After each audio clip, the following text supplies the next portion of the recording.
It was the year 2010 AD.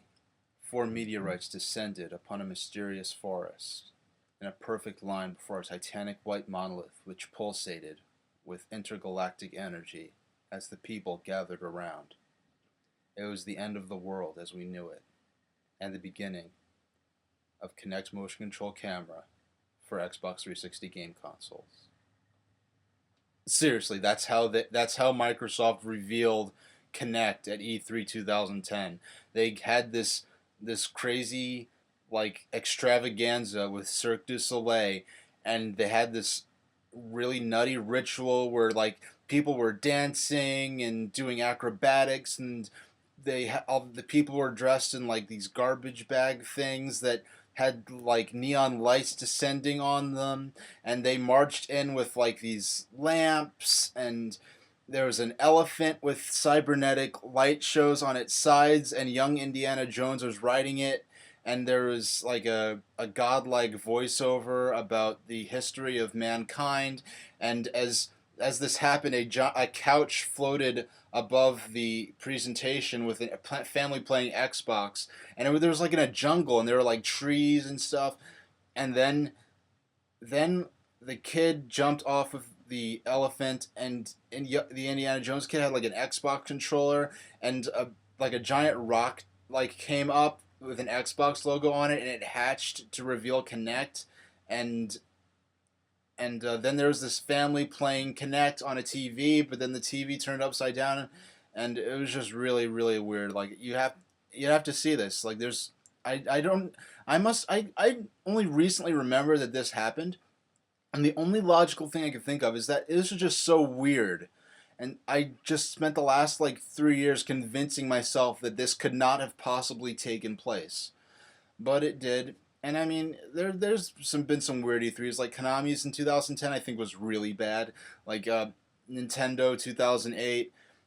That was embarrassing, heartbreaking, disappointing, irritating. But 2003 Nintendo, that was so bad that a lot of people genuinely believed that it was the end of Nintendo.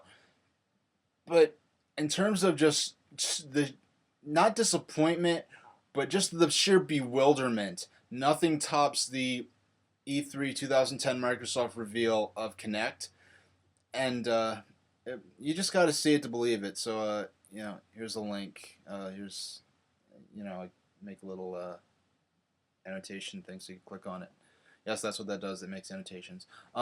So uh, yeah, and the thing is, it may have been weird and it's a little excessive and bewildering, but can you really say it didn't work? I mean, Connect's it's I mean, it may annoy the heck out of people when when Microsoft focuses too much about it during E3 presentations, but hey, it sold well. It's certainly sold better than the iToy. It's become an indelible facet of the Xbox brand now, and it's the units it's selling.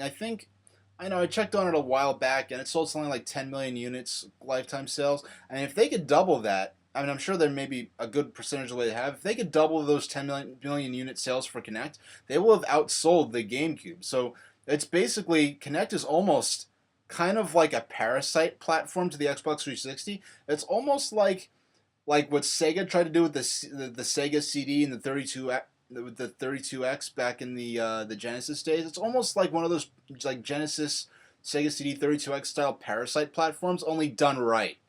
So it may have been a weird way to start it off, but certainly one of the freakiest, most bewildering E3 things I've that's yet to have happened. But you can't say it didn't work. I mean, it sold well. I mean, I don't know how many members of the public are even really aware this existed, but yeah. So have fun watching that weird moment in E3 history. I mean, because really, and for what it is, it's like the way they bring out Connect. It makes it sound like the myths about the birth of Kim Jong Il, about how he was born on the mountaintop and double rainbow, and he descended from heaven, and all it sound. That's what it sounds like. No, and when I said all that stuff at the beginning, if you haven't started watching it, about how there's four meteorites in the forest and a white monolith and people are gathering, I didn't make that up. That's literally how they introduce it. That's like they got Jeff Keighley to introduce it. Poor Jeff Keighley, but kudos to him because he kept a straight face like introducing that like it was nothing, because I guess that's what he's paid for. So that's it for that little. We'll have a little fun pre E3, uh, because it's just fun. So that's it for that. Thanks for watching.